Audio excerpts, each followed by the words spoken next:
কিয়ামতের দিন আল্লাহ তাআলা প্রত্যেক নবীকে জিজ্ঞেস করবেন যে তুমি কি তোমার উম্মতের কাছে আমি যা যা পৌঁছাতে বলেছিলাম পৌঁছিয়েছো? নবীরা বলবে আল্লাহ আমি পৌঁছিয়েছি।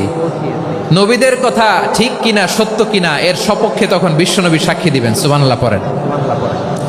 এজন্য রব্বুল আলামিন বলেন ফাকাইফা ইযা জিনা মিন কুল্লি উম্মাতিন বিশাহীদিন ওয়া জিনা বিকা আলা হাউলাই শাহীদা।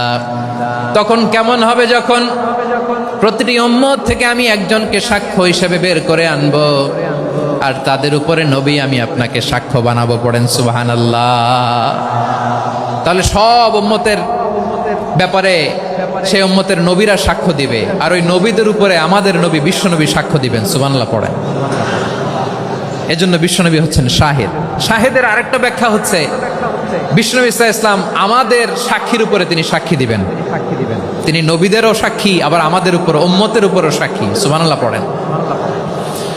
রব্বুল আলামিন বলেন وَكَذَلِكَ جَعَلْنَاكُمْ أُمَّةً وَسَطًا لِتَكُونُوا شُهَدَاءَ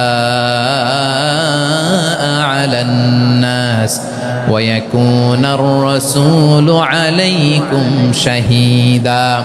আর অনুরূপভাবে আমি তোমাদেরকে মধ্যমপন্থী উম্মত হিসেবে তৈরি করেছি, প্রেরণ করেছি। ব্যালেন্সড উম্মাহ, মধ্যমপন্থী উম্মাহ হিসেবে প্রেরণ করেছি, যাতে করে তোমরা সবার উপরে সাক্ষ্য দিতে পারো, আর যাতে তোমাদের নবী হতে পারে তোমাদের উপরে সাক্ষ্যদাতা। পড়েন সুবহানাল্লাহ।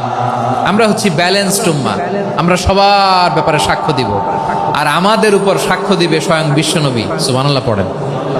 তাহলে আমাদের নবী নবীদের উপরও সাক্ষী, আমাদের উপরও সাক্ষী।